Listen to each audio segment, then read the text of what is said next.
You're listening to the Franchise Freedom Podcast with Giuseppe Grammatico.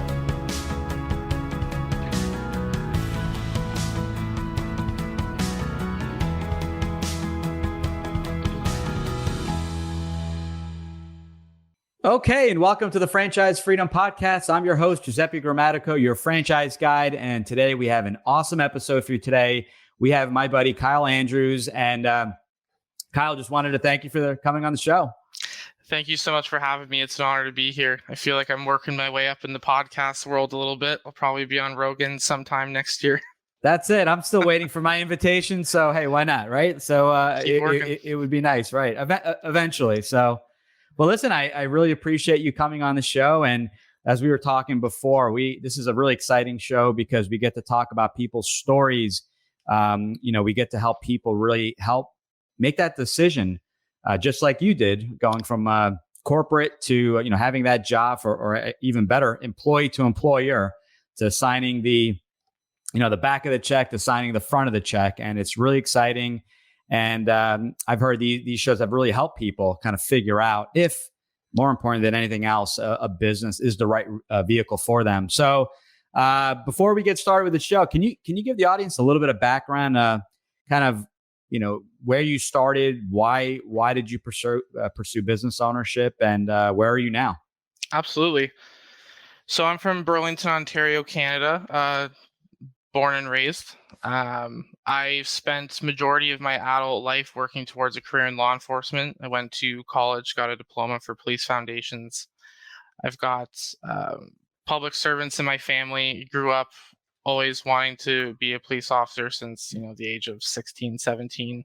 Always thought it was cool when my cousin would come to family gatherings in his police car, and show off to the whole family that he had the dream job and the freedom to come to family dinners on shift and stuff like that.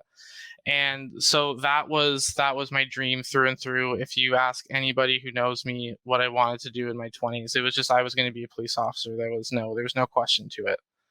And I had a massive mindset change at the beginning of the pandemic, which I think a lot of people did. But unfortunately, it happened with the unexpected passing of my father. Not to make things too dark right away, but it's a wake up call for sure when things happen to you unexpectedly like that, and it put me into a different mindset in terms of what I wanted to do with my life. You kind of take a personal inventory when you're faced with something like that of, what you've accomplished and where you see yourself going. And as things were happening in the pandemic, my interest for law enforcement was starting to quickly fade. And with my father passing, and I had a little bit of an inheritance, I realized that I had more options, and I was bit with the business ownership bug pretty quickly. I do have some business owners in my family as well who have done well with real estate and stuff on the side. And all of a sudden, my mindset went from wanting to work for somebody to I want to be an employee. I don't want to be an employee. No questions asked. I want to be an employer, and I want the freedom that comes along with that in terms of time, financial, being able to work or make money from anywhere was definitely something that I became very interested in, very passionate in, very fast. And I couldn't be happier with the transition that I've made. Unfortunately, it was because of very unfortunate circumstances, but that's what's led me here. And I've done a lot of educating myself in the meantime. And the more and more I learn, the more passionate I get about the space of being a business owner. And so that led me to one podcast, the Making Waves Mindset Show. And I started listening to that podcast right around the same time where I kind of started my journey to get into the business ownership space, or just becoming interested in educating myself. And I decided to reach out. I just, a genuine reach out, told them I found value in the show, and I wanted to let them know, because it was a new show themselves, that you want to show them that there is value in what they're doing and putting out to the world. So I got a response back from them, and, you do some back and forth. I end up meeting up with Richard and having a lot of conversations with him, who, of course, led me to you. So I'm very thankful about that. I even said on their show, I think I'm starting to make relationships with people that were kind of meant to happen to bring me to where I want to go. And of course, I hope I bring value back in those relationships as well. But yeah, it's been a very interesting journey. I'm very surprised of where I have ended up compared to where I thought I was going to be 3 years ago. But I couldn't be happier with where things are going so far. Awesome. And by the way, and to your mention, and we'll just address that right here. So, Making Wave Mindset podcast, great show. Was a guest on the show as well. It's actually our number one, believe it or not, downloaded episode. That's awesome. From 100 and I think 9 that we have published right now. So you have Richard DiBiase and David Moskowitz, both, by the way, franchise owners. Just help Richard with his restoration business in the Orlando, Florida market. So both are doing well. David as well. Not sure exactly where in Canada with Stretch Lab. So both are doing well. The show's going strong, and 2 great guys to definitely follow. So the Making Waves Mindset podcast. Yeah, absolutely. I think everything is connected, right? You start talking to other people and start hearing their stories, and it's kind of which stories resonate with you, and who you feel comfortable with. And that was kind of how Richard and I originally started talking. So and we continue to talk and exchange ideas. So taking a step back, so business ownership, right? We spent a lot of time working together, and I said, I remember the conversation. I'm sure you do as well. But we kind of took a step back and said, let's figure out what you want and why you want the business, and versus what's the actual business, because we stressed a lot on characteristics, remote business that could be run, maybe that was not locked in a territory, or eventually could be moved from Canada to the US.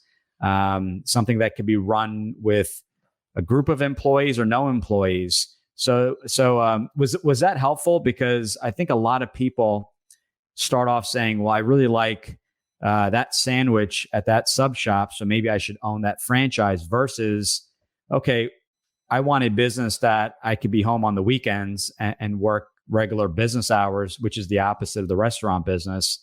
Was it helpful to break down kind of what your skill sets were and the characteristics of the business? Absolutely. And again, I had no idea what to expect. So at the time, I couldn't tell you what a good way or bad way of, handling this process was. But looking back at it, just listening to you talk now, it took the emotion out of the selection process, because again, people are tied to brands.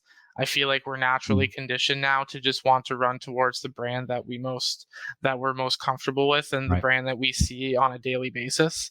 So yes, as someone who now wants to own franchises, I want to own a Tim Hortons, because I've been at Tim Hortons as a Canadian boy twice a day for, since I was 18 years old.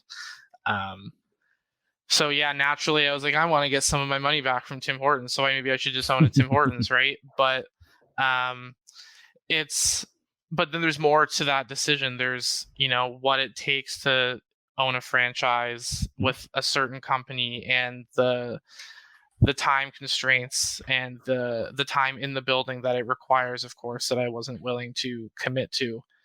But yeah, it was a good way of stepping back and realizing that the brand doesn't matter. It's the things that you're looking for in the business, and the reason why you want to get into the business. Because at the end of the day, you can get the perfect brand and the brand that you love the most, but if they require you as a franchisee to be there for 10 hours a day, then there's a lot of people getting into business ownership that aren't going to be okay with that, even though it's their favorite brand. So it was definitely a good way of separating yourself from your favorite brands. And of course, hearing about brands that you've never heard of, like me ending up with Patrice and Associates, of course, like I said, I'd never heard of them before. I would have never thought that I would be working a desk job in my entire life. But now here I am doing just that, and I'm absolutely loving it. But I also have the freedom to step away from the desk when I feel necessary or when I need to, which of course doesn't come with your regular 9-to-5 job. Right. But yeah, the process was amazing. Obviously, I think the process is perfect because it brought me to the perfect situation. And it definitely did help me realize the skills that I have, or the personality traits that I have, and the different situations that those would be best used in. It made me really break down everything instead of just, again, going with the emotional decision and saying, well, I know these 5 brands, I want to invest in one of these 5. So it's a good way of being able to analyze yourself and being honest with yourself, because I had to admit right away, I don't, the paperwork side of business, and I don't have the experience managing a building of 20 people or anything like that. So you do have to be honest with yourself, and again, take a step back and get rid of the emotion, and figure out what's really best for you in your situation. So I mean, I couldn't be happier with it. That's awesome. No, I love to hear that, because, to your point, it's the brand recognition. My neighbor made money with XYZ franchise, so I should buy one as well. And it's like, well, your neighbor also has a history of being in a certain industry, managing dozens and dozens of employees, which you do not. I'm just using this as an example. So that doesn't mean just because it worked for them doesn't mean it's going to work for you. And the process really, as we talked, is reverse engineering. And I encourage everyone really to, in any decision you're making, it doesn't just have to be about business ownership or franchising. It could be just about anything where you're making that decision. Start with the end in mind. Don't worry about how to get there, but okay, this is where I want to be. I want to be retired in 5 years. I want to be here in 10 years. Figure out what the end goal is, and then work in reverse and figure out. It used to be how to get there, step by step. And now we talk about who can help me get there to really expedite the process. So that could be a combination of a team. It could be a financial advisor. It could be an accountant, an estate planning attorney, a franchise coach and consultant. I'll throw ourselves in the mix, but really, who are the people that can really assist me in getting there, and not get caught up on how do I get there, to the point where anxiety levels hit the roof and then you do nothing about it. So I encourage everyone, even if you're not looking at business ownership, you're an employee somewhere, utilize that approach, and be more than happy to go into more detail. Let's pause here for a second, because I want to get into your business. What you do, and how who you serve, and how can people get a hold of you. But before we do that, just a quick word from our sponsor, the SMB Podcast Network. We hope you're enjoying the show. This episode of Franchise Freedom is brought to you by the SMB Podcast Network.com. The network is a collection of podcasts and shows from around the internet, which focus on bringing you interviews with amazing guests who share actionable advice, ideas, and information for small and medium-sized business owners and entrepreneurs. Visit www.smbpodcastnetwork.com to find more great shows and easily subscribe to be notified of new episodes. It's a great way to discover quality content. If you discovered us today via the network, then I hope you're enjoying the show and will consider subscribing directly so you never miss any of our great episodes. Now back to the show. By the way, that's sponsors from David C. Barnett, who had started that up in New Brunswick, Canada. So, oh wow! So definitely have to make an introduction there. He's been a 3-time guest on the show. I think the last show we talked about exit strategies, but anyway, we could talk about that over at the end of the show. For sure. So, talk to us a little bit about you said you never even heard of Patrice and Associates. Talk to us a little bit about the company. Who you serve, territory, who you can help. This show is obviously global. Is it the Canadian market? Is the U.S. market? And then how can people get in touch with you directly? Absolutely. So yeah, I'm a new franchisee with Patrice and Associates Recruiting Specialists. Patrice and Associates was founded, I believe, in the late 80s, early 90s by our founder, Patrice Rice. She's built the brand up to be the largest hospitality management recruiting firm in North America. So we do serve Canadian and American markets. Of course, my franchise territory is here in Burlington, Ontario, which I was super pumped to be able to buy a franchise with such a big brand in my hometown, which I thought was a very cool opportunity, which was another thing that kind of tied me towards this. And So yeah, our firm is majorly known for hiring management to executive level positions, mainly within the hospitality industry. We do have the freedom to work outside of the hospitality industry. That's just our bread and butter for the company. So we have franchisees. We've got probably close to 200 now, North America wide. Majority of them being in America. That's where it was founded. Patrice Rice is from the Maryland area, so that's where the company was founded. And we're starting to push up into Canada. I think I'm the 4th or 5th franchisee in Canada now.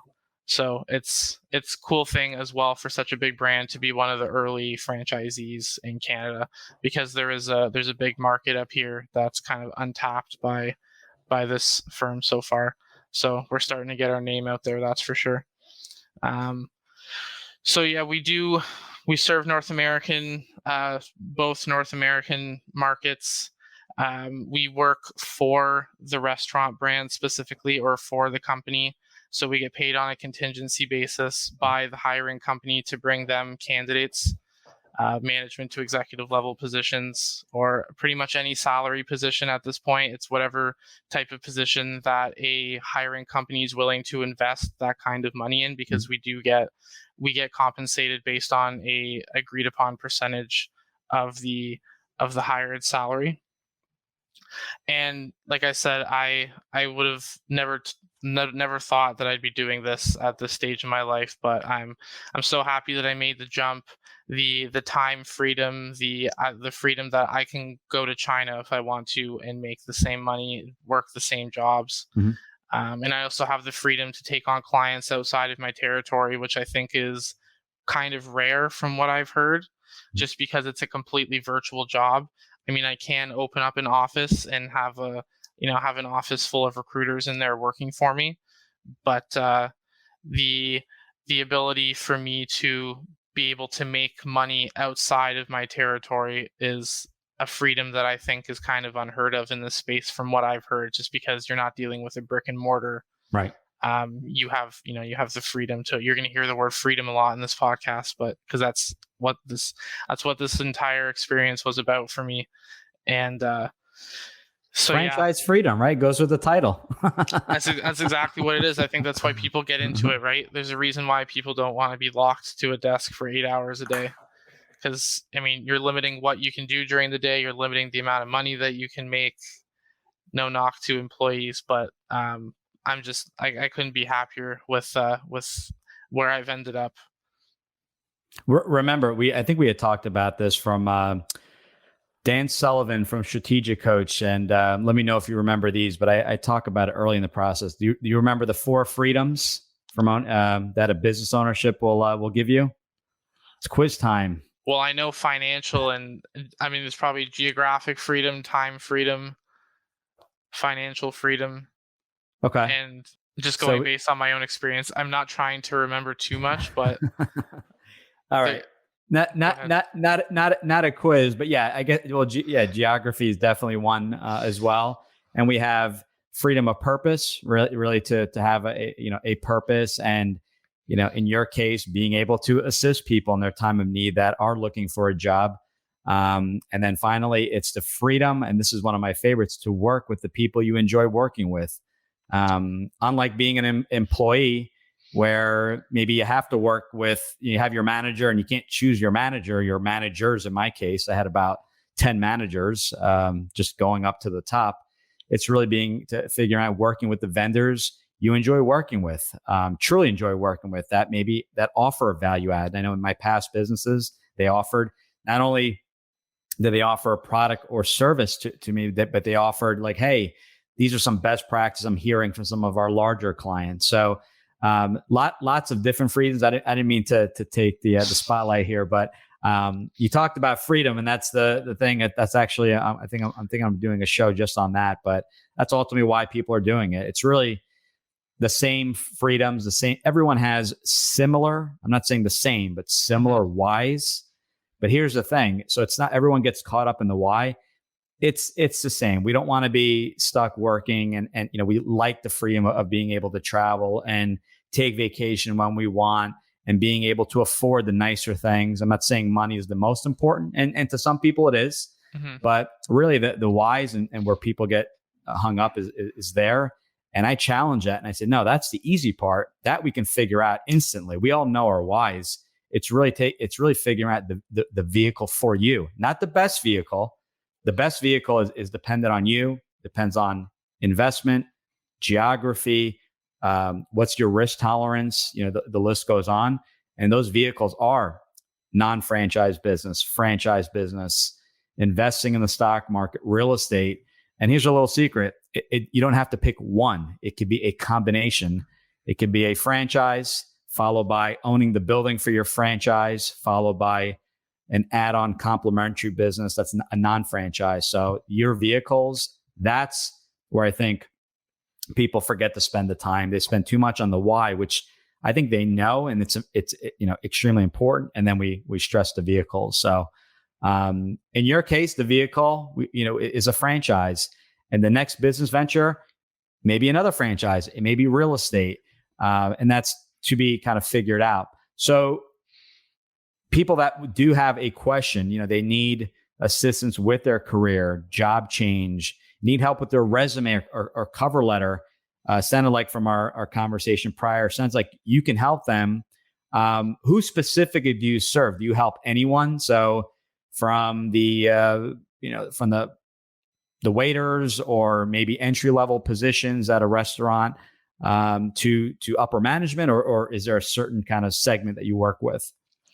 It's pretty much exclusive to management to executive level positions, so salary level positions, right? As we do have bigger clients that, bigger I guess ownership groups where you've got more than just up to area directors. You've got a head office, now you've got accounting, you've got HR positions as well that they do have us do job searches for, because those are positions, again, that they're willing to invest the money and the time into, right, hoping that that person sticks around for a while. Because of other positions that aren't salary, people in those positions tend to bounce around a little bit. And our company, I'm not going to say our company is the most expensive, but you are paying for a top level service, and you're paying not to just have anybody with a resume sent to your business. We're only sending you, essentially the perfect candidates on paper, at least. And then it's up to our client to decide if they're as perfect in person as they are on paper. And then they go from there, and the decision's theirs. But based on my little bit of experience, I've been in this for about, I think, 8 months or so now. Wow. I've seen a lot of resumes. I've seen a lot of terrible resumes, and I've seen a lot of good resumes. I've seen a lot more bad resumes than I am good ones, unfortunately. And I didn't even realize that I was a resume expert until I started seeing how other people were writing theirs, and I thought it was pretty outlandish. So if people do want to send me a resume, and I can give a quick 2 cents on little changes that you can make, because there are things that people are doing, like putting their pictures on their resume and talking about their pets on their resume and stuff like that. I can go on for hours about the things that I've seen on resumes. It's like a cop talking about the things they see on the streets. It's pretty corny, but the things that you see on a resume sometimes can just tell you enough about the person in a way, right? Where you just know no one in a big position is going to actually call you in with this type of resume. When people are going for management level positions and they're putting glitter on their resume and animations and, moving parts when you open up the resume, is insane to me. But I don't think that they were doing that 30 years ago when people were going for big positions. I don't think so. I don't think so either. No, I do try, because at the end of the day, I do care about people, and I want more people to be employed and get the positions that they are looking for. So even if I do get a bad resume and it's not someone that I'm going to be pursuing in terms of trying to bring them to my client, every once in a while I do, respond back and give a little bit of a heads up, just because now I'm in a position where that resume either turns me off or it says, hey, this is a person that I need to speak to. because at the end of the day, if your resume has glitter and animations on it and you're essentially the perfect person for the job, I might not get down to that part in your resume where it shows the good experience, because if I see 17 different colors on the top of your resume and a picture with you wearing a sleeveless shirt or something like that, I'm not actually gonna read it, unfortunately, because time is money, right? So why waste 20 minutes of your time reading your resume when you see that stuff at the top? So I am willing to give my opinions on resumes. I'm not an expert by any means, but I've definitely seen enough already where there's little things that I can point out that might be advantageous to take out or change. So if people do want to email me their resumes, and I can give a quick little 2 cents on it if they'd like. My Patrice and Associates email address is kandrews@patriceandassociates.com. And I do care about people, and I want people to be hired and get the positions that they're striving for. So I have no problem giving an opinion quickly on a resume if people are looking for that type of assistance. Awesome. And we will absolutely include that in the show notes if anyone does want a quick review, and that's going to be key.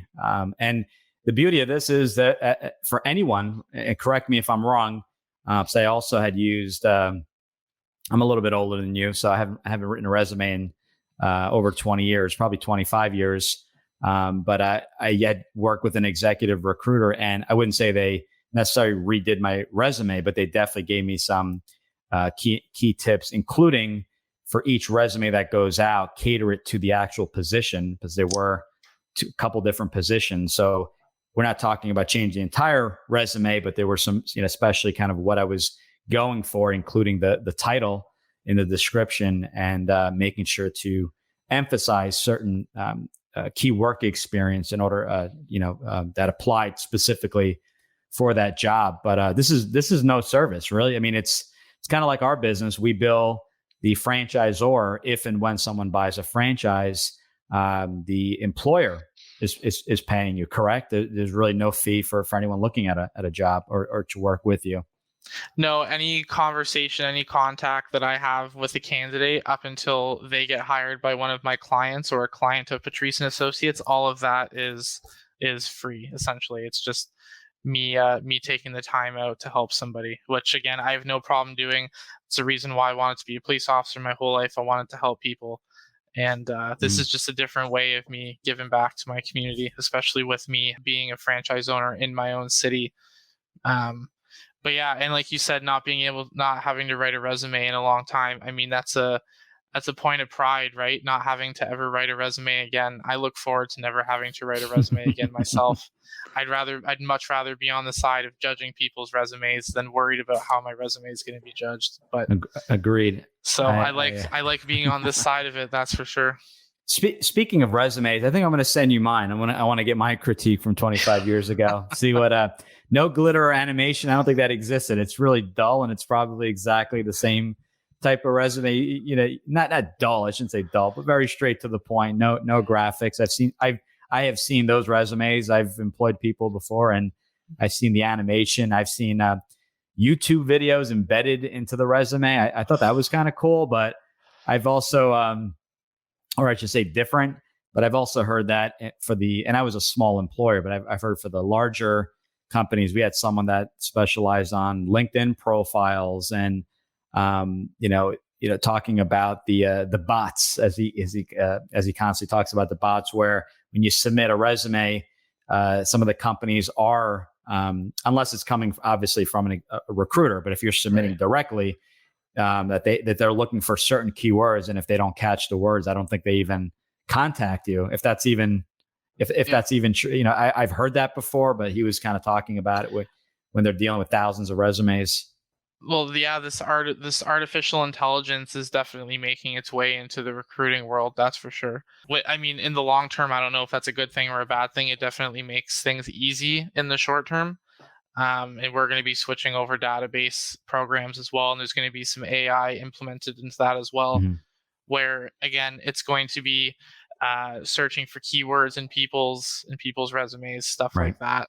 So that is where asking questions before sending out a resume can help, especially if you are applying to a big brand that everybody applies to. The brands that don't even need our help, or at least not yet, because everyone knows who they are, so they're the first place that people apply. Right. But yeah, it's everywhere. I mean, it's on ZipRecruiter, it's on Indeed now as well. With the way that, and I've seen that from the employer side as well. When I was applying for a part-time job before I got into the franchise stuff, I was on ZipRecruiter, and the AI would be sending me emails and calling himself like Doug or something like that.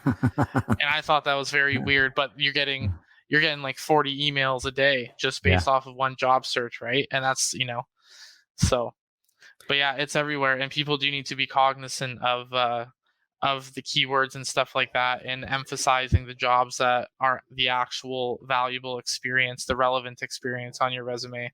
I've seen people put more emphasis on their high school jobs than they did on their most recent job, which would be the reason why they're getting hired, is the most recent job. Right. But they put 2 lines for that, but I guess they really love their high school job, so they put a whole paragraph for that. But I guess it's priorities, right? But again, it's the conversations that people need to be having, I think. But nowadays, places are so desperate to hire that, unfortunately, some of these people that give in lackluster resumes, they're getting calls regardless, right? So there almost isn't any consequences in the market for people sending out that type of stuff, because you're going to get a call back if you're the only manager that applies and they've had that opening for 90 days. If there's glitter on that resume or not, you're getting a call back. Yeah, this is a unique situation, but for the long term, the strategy doesn't change. Really hasn't changed. But yes, to your point, it is a crazy job market, and I agree. Lots of interesting stuff. It's been a while. Another thing, if I can add, and I think this has changed from when I first started in the workforce many moons ago, is that I think just as important as a resume, and people talk about LinkedIn, that's all great. The resume is important, the cover letter to LinkedIn, but something I would recommend that's maybe even more important than anything else, or just as important, is put your name in the Google search and make sure you have some good stuff out there. Let's put it that way. Social media, people have made some unwise choices or decisions. So I would definitely address that as well. As an employer, and going through that and talking with other employers, things have popped up that have come up in conversation. So I would definitely address that by a simple Google search of your name and addressing anything. And I would do that before even the resume, because a great resume and some poor choice of posts could affect a callback. And I'll leave it at that without getting into a lot more. Exactly, right? I mean, am I crazy by saying that? No, I mean, it's not something that, because I'm not an employer, so it's not something that I have done, but it is true, and it's good advice, because unfortunately, if you put something out onto the internet, it's probably going to be there forever, right? You see celebrities that have tweeted things 15 years ago or whatever, and then all it takes is one bored person to screenshot it, and then all of a sudden they're putting it up 20 years later, and you're losing millions of dollars over it, right? But on a smaller scale, that definitely does happen to lower level employees these days, lower level from celebrities, I mean. Especially in management positions. And people think that you have to be a celebrity to Google your name, but like I said, it's all out there. So if you Google your name, something probably does pop up. You might have to scroll down a little bit, because I'm sure there's a million Kyle Andrews out there. Even in our work database, there's way more than I expected just in North America. So, but yeah, it is unfortunately, it's just like the energy that you put out there in the world is what you get back, right? So I guess it's the kind of the same thing on the internet. And to that point, I'm not saying, and I maybe kind of overemphasize, it is definitely important. And as an employer, you also have to make that decision. Hey, this was 15 years ago. People change, and mindset and all that. You have to also give people the benefit of that. But if this is the low hanging stuff where you see it, it's a Facebook post that you can go in and delete and wait for Google to update. I would recommend that as well in the event you made a poor decision. So anyway, enough about that. That's a whole show in and of itself. Maybe we'll we'll talk about that on the next one. We may have to do a resume writing course. Honestly, sure for those people. Hiring process etiquette. Yeah, right. Dressing appropriately for a in-person or a Zoom call. So the things that I've heard just during my training, people walking into a Dunkin' Donuts interview for a management job and they're holding a coffee from Tim Hortons. Oh no, or Starbucks or something like that. It's you're not going to wear Puma walking into a Nike store for an interview, right? It's kind of stuff like that where you can't show loyalty to the other side if you're going to work for one side. But yeah, I've heard people think that they don't think about that stuff. I've heard stories both. Not going to say anyone I work with, but I've heard people both looking at a franchise and speaking with the founder, or an employee, interviewing with the founder and driving around and running errands for these calls. And it's just like, first off, that's so inappropriate.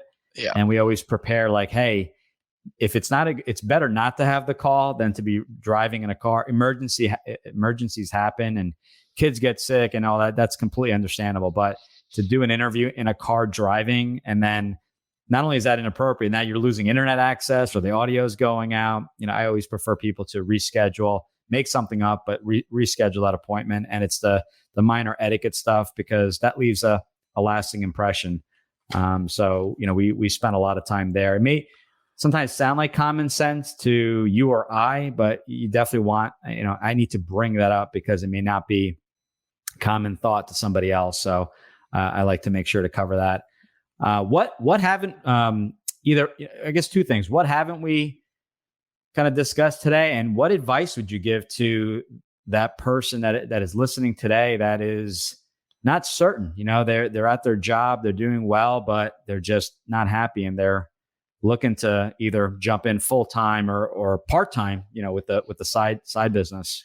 Well, I'm all about giving advice now because I'm realizing that where I've taken my journey is definitely a place where good things are going to happen for me, and I almost wish that I did it sooner. Unfortunately, it takes some changes in your life to kind of reevaluate where you're going and where you want to go. And I think a big thing is me specifically, I underestimated myself when I'm going from being a uniform security guard to all of a sudden thinking about business ownership. I automatically think I'm not qualified for any of this, right? I've been an employee my whole life.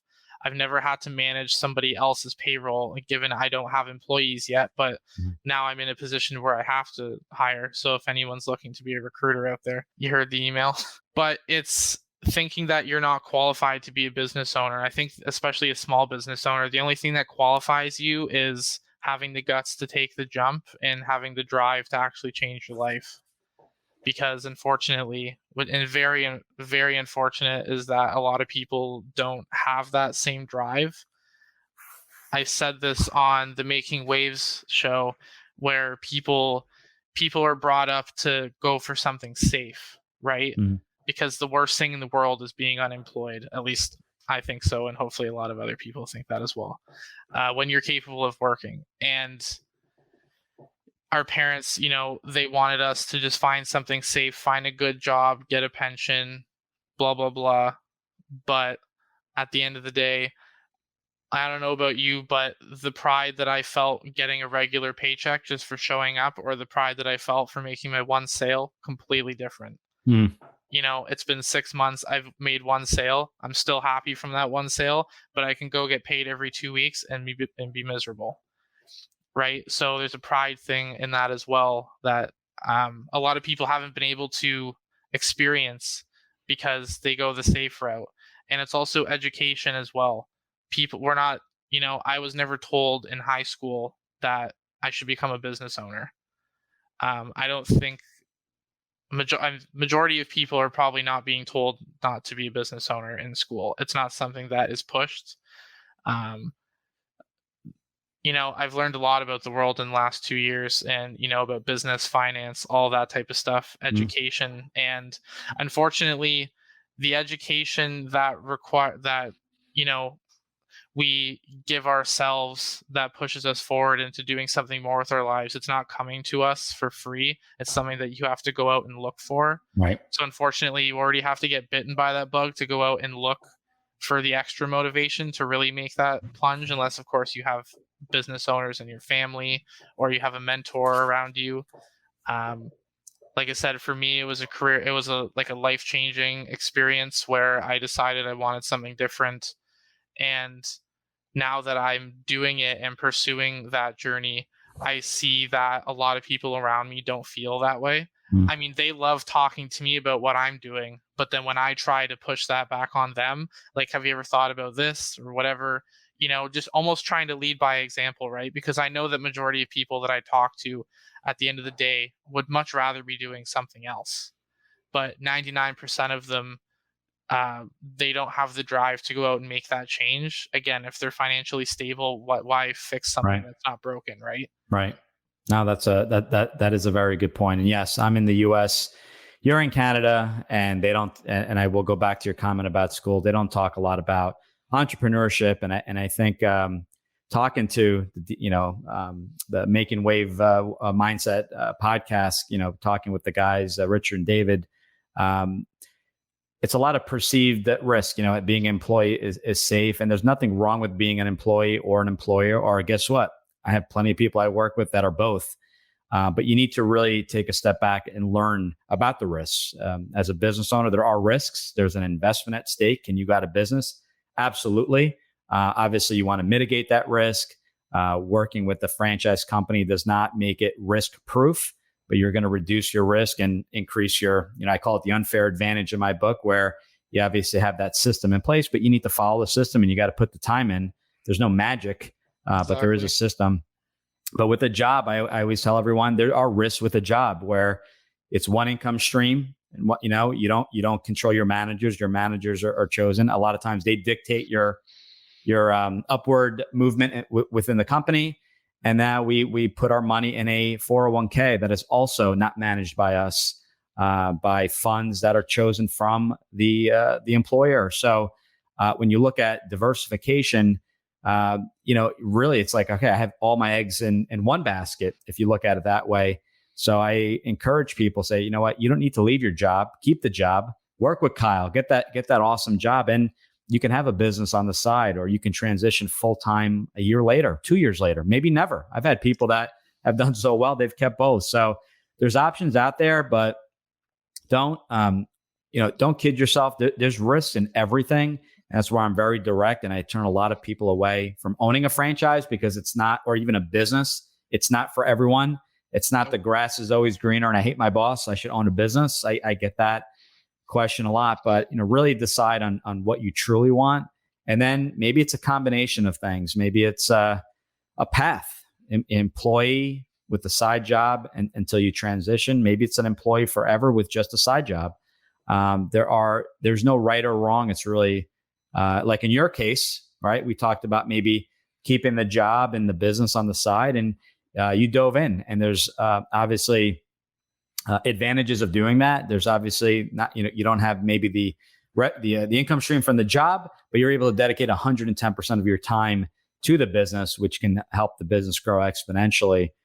So there are some definitely advantages there, but again, could be run both ways if the franchise company allows that. So no, exactly. I am actually working Sundays still with that past job, but oh, you are? Okay. I wanted to keep a little bit of guaranteed money until I started making consistent income.